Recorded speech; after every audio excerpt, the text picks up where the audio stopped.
Welcome back to the MANN channel.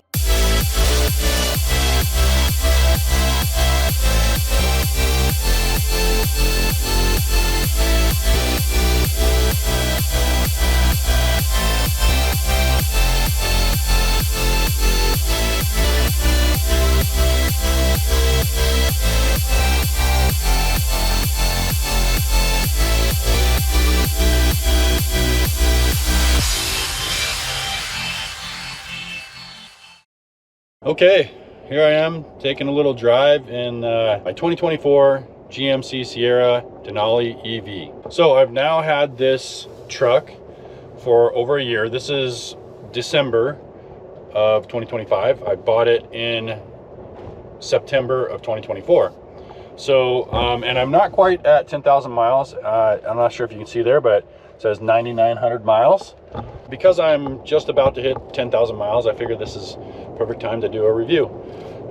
Obviously, this is my first electric vehicle, and I had to think about it a lot before I bought it, but I was pretty excited about it. And you know, coming from gas, there's a lot of different things to consider, especially because I tow a boat a lot, and that boat is pretty significant. I think it's probably right around 9,000 pounds, maybe a little more to tow that thing. So let's start off with the first item, towing efficiency and towing capacity. So first of all, the towing capacity of this truck is rated at 10,000 pounds. But I'll tell you what, it feels like it can tow quite a bit more. And it makes sense that the 2025 or 2026 model of this came out with a towing capacity of 12,500. And I think that's because they were trying to just limit their liability on the first iteration, because like I said, it feels like it can tow so much more. This thing is very torquey. You know, I don't think it can. I think this is pretty known now, but I don't think you can really match the torque of electric when it comes to vehicles or cars or trucks right now. I mean, maybe the torque, you can get to similar torque with diesel, but diesel needs to spool the turbos. So this is instant torque versus, you know, you might be able to get same or more torque with the diesel depending on, you know, size of engine and whatnot, but nothing quite like instant torque. So anyways, so towing capacity, you know, for what I use it for is great. For a boat that's 9,000 pounds or anything under 10,000, and really anything, I think you could probably get away with 12,500 or less, even though this thing's only rated at 10,000. So that's been great.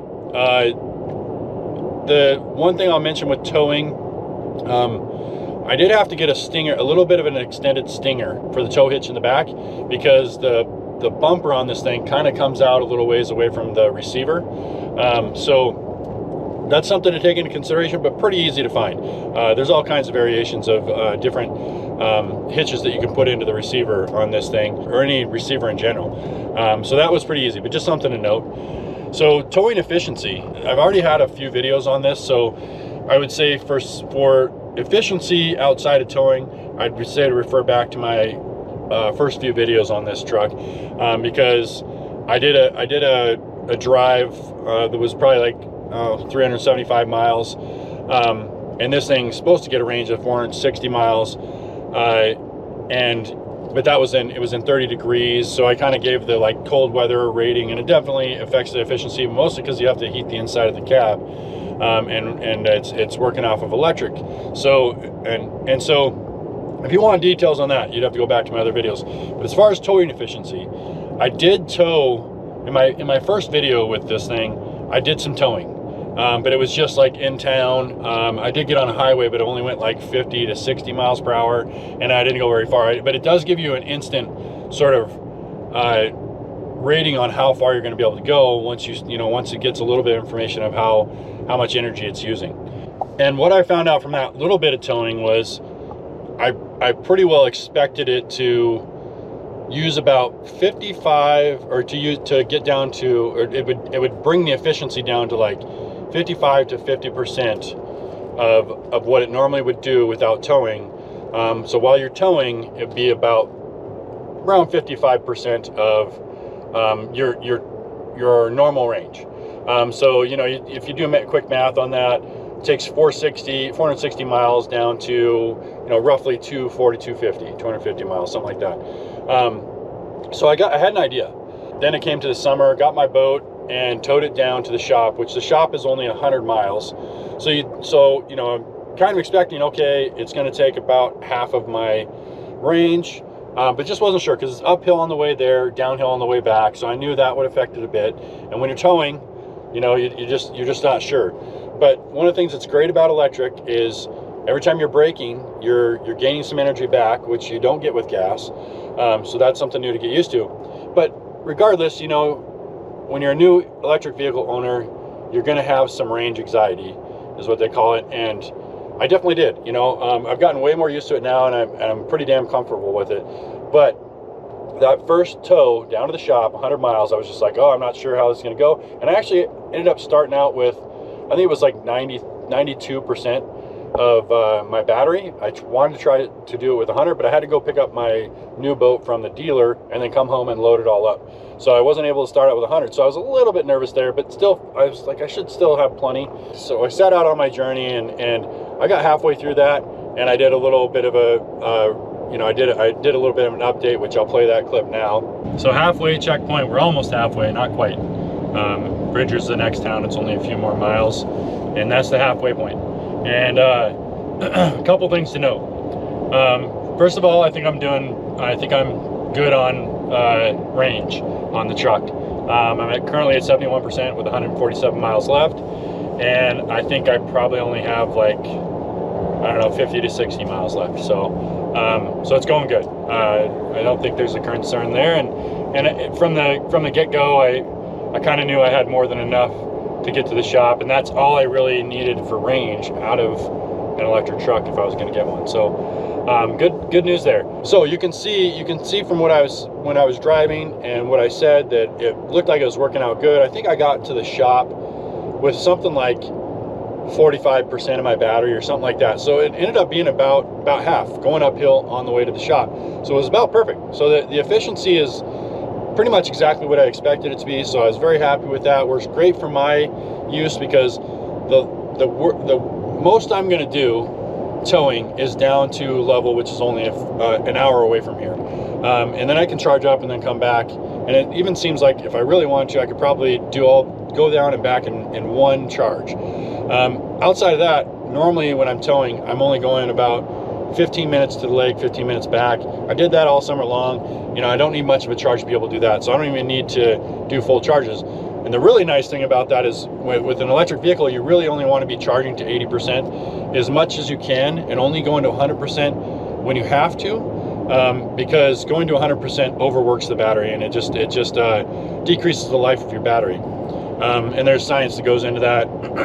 But it's really nice because it makes it to where I pretty much don't have to ever charge my truck more than 80% unless I'm going to my mom's house. And that's probably the furthest drive I'll take with this. The one thing that made me anxious about range was nervous about what I was going to have to do. I wouldn't say I was anxious, just kind of slightly nervous about what I was going to have to do, is I almost was going to deliver the boat that I sold, the 2022 boat. I was going to deliver that halfway to Reno. That would have been a pain in the butt with this truck because I would have had to stop every 200-ish miles and charge, and I probably would have had to wait half an hour to 45 minutes to get a charge. So that would just make a long road trip it would make it take an extra hour or two. So wasn't very, I'm glad. I really don't plan to do that ever, and I almost did it. Glad I didn't have to. But in the end, those are the things you got to think about. Now, if I was driving this without towing, I wouldn't be worried about that because it goes so far on a charge that it's not costing you that much extra time to stop and charge. So anyways, that is my review on towing efficiency. I think it did pretty well. I mean, you just need to make sure it fits your situation. Because obviously if you're towing for longer trips more often, it'd probably be better to have a gas or a diesel. All right, so now let me move on to just kind of handling capabilities when I'm towing. But first of all, let's talk about rear steer. I mean, I think every truck should have rear steer. Seems to only be something they're putting on electric vehicles, and I think it has to do with, you know, like how the axles work and everything, because this has a motor in the middle of each axle, where normally you have a motor and a transmission that it's sending it to your axles in different ways. You might have a transfer case to send it to the front, but with an electric vehicle, because you have a motor in the middle of each axle, maybe they are able to do rear steer easier. I'm not sure, but rear steer is awesome. First of all, it makes it to where this truck is basically like a car when I'm parking it and driving it around. I can turn in tight spaces, much better than a normal truck. But for towing, probably the best, most incredible thing about rear steer is that when I'm taking a corner, it turns those back tires, and it makes it to where the trailer goes straighter for longer, so you can take a much sharper turn. And you'll see it in this overhead video I've got, where it made it coming out of the other side of the shop just so much easier. I can just take that turn so much tighter, which is super cool. I think that's one of the coolest features of this vehicle. So now let's talk about just suspension and just how it feels towing. So I talked about the torque. So this truck kind of pulls a boat, like, or a trailer in general, like no other truck I've ever owned, and in a good way. So like, it feels super smooth because it's all four corners are air suspension. They're also different ride levels. Now when you're towing, it only lets you do it in the kind of level 2 or normal setting, which is fine, but it auto levels. So the back end, as long as you got your hitch set up correctly, it's always going to be level. Your trailer is always going to be level, which is always a pain to deal with because every trailer is different there and every truck is different there. But then also just the ride, it's very smooth. Maybe one little negative thing is that there's a little bit of jerkiness at times, but for the most part, it's really smooth. When I compare it to a normal truck, I would definitely pick how this thing rides while towing over a normal gas or diesel truck. But you know, some of that can be accomplished with suspension. You can put you know, all 4 corner air ride with different ride levels on a normal gas and diesel truck as well. So anyways, so the ride on this thing is great, and I've definitely been appreciating it this last boating season. Another thing the ride heights helped me accomplish, which I think you can only do this, I haven't seen this on a stock truck ever, other than this vehicle or other electric vehicles. But I think you can do aftermarket on a gas or diesel truck. But the ride heights. So the fact that I have 4 different ride heights on here. Now the off-road, or the highest one, you can only go 30 miles per hour. And the level 3, you can only go 50 miles per hour. And I think they do that for efficiency. So obviously, if you want to get the best efficiency when you're going faster, you want to be lower, which is great. But what's really cool with towing is I can put it in the lowest mode. So I think they call it entry exit mode. So it's not a driving mode per se, unless you're going really slow. But I can put it in the lowest mode, and then I can back under the trailer, and then I can raise it back up, and it doesn't like it's not like I'm gonna raise it to like a height that just picks the trailer up, but it makes for a lot less messing with the jack, going up and down with the jack. So just a lot less work there. So that's nice. And I wouldn't say it's any quicker, because it kind of takes some fiddling around. But whereas I could get out there and jack up and jack down pretty quickly, but just a lot less work. So that's a pretty cool feature. So another sort of negative thing is, so this truck does not come with a spare. It comes with an air compressor, and that's it. So I put in a tire repair kit, and I put in Fix-A-Flat. So obviously my first kind of step, if I had a flat, would be I'd do a tire repair, because then I could potentially go get that tire professionally repaired after that and then still use it. But because I guess if you put Fix-A-Flat in, then it becomes unrepairable from what I hear. So Fix-A-Flat would be like sort of a last ditch effort if I couldn't fix it myself. But because of that scenario, now obviously you could throw in your own spare, but you're going to take up space somewhere, and they're big wheels, so you couldn't put it in the front, you'd have to put it in the back. But what I also found out this summer, which I should have probably researched and found out anyways, because I did get a flat on the trailer, picked up a rock and it put a hole in it, and that actually happens with trailers. Like you get flats quite often. I usually get at least one a year, but I realized my truck doesn't have a jack in it, and I was like, oh crap, what do I do? I mean, luckily we thought through it. Somebody actually stopped and they had a jack, but it was too small of a jack. But we thought through it, and with a tandem axle trailer, if you just find like a rock or a log, you can just drive on that side, drive the good tire up onto that, and then it lifts your other tire off, typically, depending on the suspension you have. Typically it lifts, because this one had torsion suspension. And if you have the leaf spring suspension, this may not work unless you had like something big to drive up onto. But because it had torsion suspension, we were able to drive up onto a log, and then it lifted the other tire off the ground. But that scenario, now I think the reason I don't put a jack in here is because if you don't have a spare, there's no reason to have a jack, right? Because you may as well fix your tire while it's on your truck. You don't need to take it off, depending on the situation. But anyways, since that incident, because I would like a jack sometimes for if I get a flat on the trailer, I started carrying a jack in the back of my truck, and it's a 3-ton jack, so it's a good amount of space. But it's fine because I usually don't have my truck bed full. Going back and forth to the shop, I do generally have stuff in the back of the truck, but I just decided, I'm gonna start carrying my jack around all the time. And it comes in handy because sometimes I'm rotating tires or doing stuff with the tires on the trailer at the shop, and then it makes to where I have the jack both at home and at the shop. But I will say that is a little bit of a negative. You gotta be prepared for what's going to happen, or how you're going to take care of a flat tire on your truck if you don't have a spare and you don't have a jack. So the other thing is bed storage. I'm going to hop out and show you something here really quick. So I'd say, I kind of knew this would be the case, but I thought it'd be closer to a normal 1500 size bed. But obviously, as you can see, there's my jack back there, and I've got golf clubs and a cart.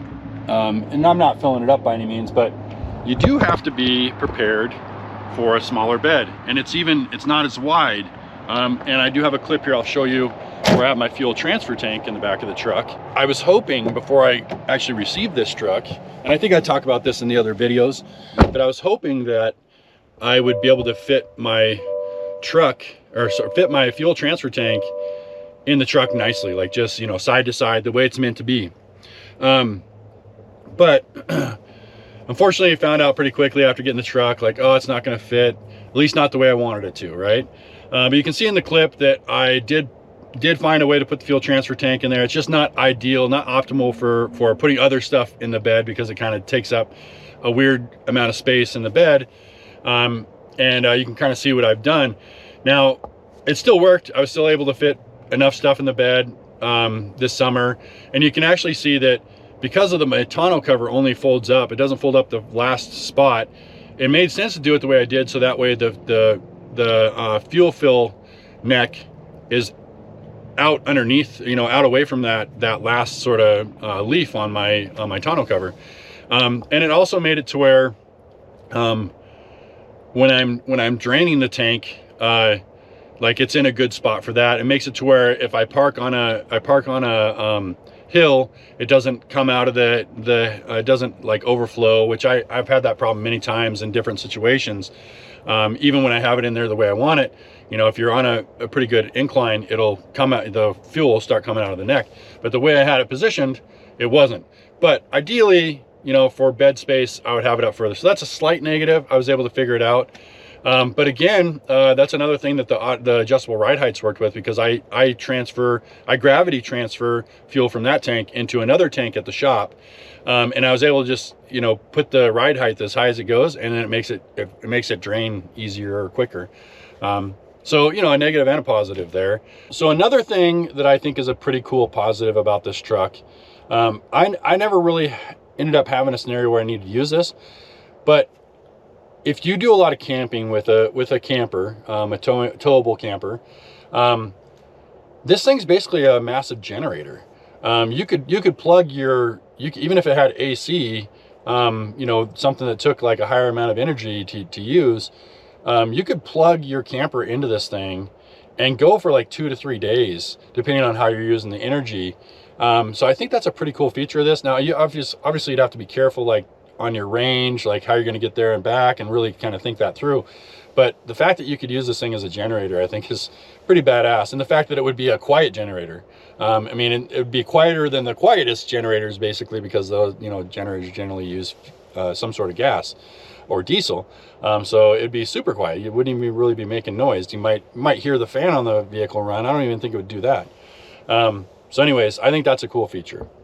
So one other positive feature as far as my use with towing and my use over the last year that I'll talk about is Super Cruise. Now, you don't need an electric vehicle to have GMC's Super Cruise capability, or GM, I think, because I think you get it on Chevy too. I'm not entirely sure on that. But the Super Cruise feature is pretty cool. Now, I don't think it's as cool as Tesla's self-driving, because it's not fully self-driving. Like, you can't sleep while it's driving. You can't, you're supposed to be looking at the road, and it pays attention, and it will turn off if you're not looking at the road. But still, it's a pretty cool feature, because on most of my drive back and forth to Lovell, and on most of my drive back and forth to the lake, I'm able to use Super Cruise and mostly not have to steer or push the gas and brake pedal, which has been pretty nice, because it helps with making sure it's actually, for the most part, I'd say it's safer. I mean, you still got to pay attention, but I'd say it's safer, because then it makes it to where, like, if I'm distracted, if I get distracted by talking to my wife or my kids or something else, like, it's still staying straight on the road. Yeah, in general, it's a pretty neat feature. I've been using that a lot, and I like it. It's pretty cool. It's uncomfortable at first, for sure, especially when you're towing a 9,000 pound boat, but a very cool feature. I've liked that. I've liked that feature quite a bit. So now let's move on to kind of my final thoughts, and the most negative part of an EV in general, and this truck specifically, and that is resale value. I knew that there would be a bit of this. I knew going in I was going to take the risk on resale value. But just to give you an idea, my F-250 I had, right after I bought that thing, and some of that had to do with timing, but right after I bought that thing, it was worth more than I bought it for. And that had to do with where it was in COVID. It was 2020. I bought it in 2020. I bought it brand new. At that time, like, it was hard to find a truck on a lot. And that's part of the reason I ordered one. But yeah, that thing was worth more right after I bought it. And then throughout the years of owning it, it just, I was paying it down, and it just kept on having more equity. And when I bought this truck, I traded it in, and I had a good chunk of equity on the thing. So I started with a good chunk of equity on this because of that. I could have even had a bigger chunk of equity if I just sold it outright. But I just wanted it to be easy in that scenario. So anyways, I don't think this is a mystery. So I'll just say I paid $100,000 for this truck, and, almost immediately after I bought it, the value went down to like 85,000. And, I think everybody would say, and you think it's well known, that it's like right when you drive a brand new truck off the lot, you generally, you'll lose a good chunk of resale value. But this is, I think, the third brand new truck I've bought, and this has definitely taken the biggest hit, especially compared to the last truck, because the last truck didn't even take a hit. Yes, and it's been kind of climbing down ever since. Now, in 2024, this is the only version of this truck that was available. In 2025, they came out with sort of, I think it's 3 different levels. So it's this GMC Sierra EV, but there's I can't remember what, there's like the AT4, and then there's another one. And I think actually there's one below AT4, and there's AT4, and then there's Denali. And those different trim levels make it to where I think you can get into a Sierra EV for like, it's like 70 or 75,000, which, for one, that allows you to take advantage of the tax credit, which is like a $7,500 tax credit.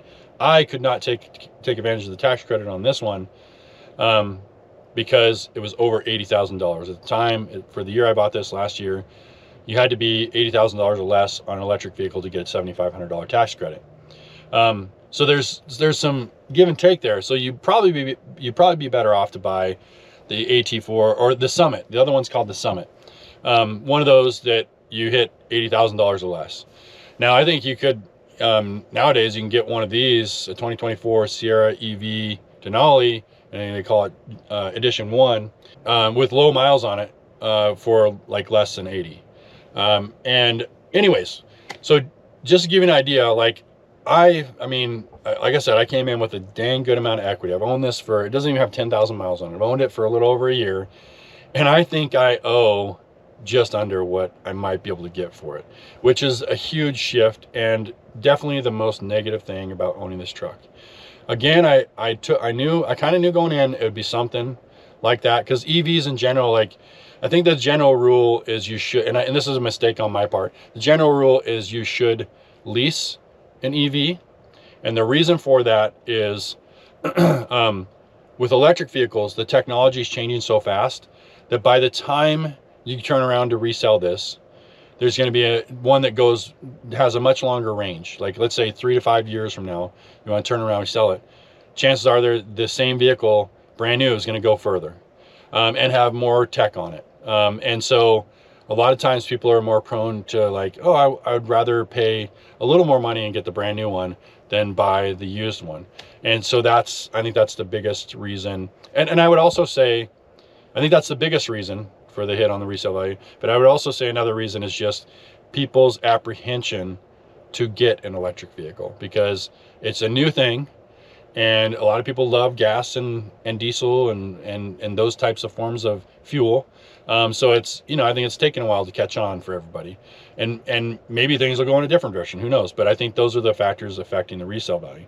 Now, if you were to ask me, hey, if you went back in time, you knew all this stuff about this truck, would you do it again? The answer is yes. I've loved this truck. This truck has been great. I mean, would I've liked to keep more resale value? Of course. But like I said, I kind of knew that was a risk going in, but I was very interested in trying it out. I've been interested in electric vehicles in general. I have an electric skateboard. I have an electric dirt bike. It's just more about like, it's like a little bit of an experience I wanted to have. And for other people, that's not going to be the same.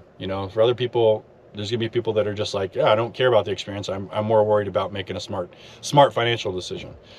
So anyways, that is my 1 year review of the GMC Sierra EV and an electric vehicle in general, but with some good towing experience in between there. And just to give you an idea of the total towing experience that's in there, I probably put most of the miles that are on this thing, probably at least 5,000, but probably between 5,000 and 7,000 miles on this, just towing. So it gives you an idea of what it does and what it can do. I personally would hate to go back to towing with a gas vehicle or a diesel vehicle. It's been so great that I just hope that there's, Super Duty versions of EVs at some point, which there probably will be. I just think the efficiency isn't there yet, because then you could tow bigger things. And obviously range is going to get better. So, I think those things should just improve. Hopefully the resale value gets better with electric vehicles, because that obviously hurts a little bit. But anyways, yeah, I've loved it. I think it's a case by case though. You need to make sure it works for you and your situation. For me, it's been working great. So anyways, that's it for this video. Thank you for watching. If you enjoyed this video, please give it a thumbs up. And if you have any thoughts on this video or ideas for future videos, please leave those in the comments down below. And if you're new to the channel, please subscribe and click on that notification bell to be notified of my future videos. I'll see you next time.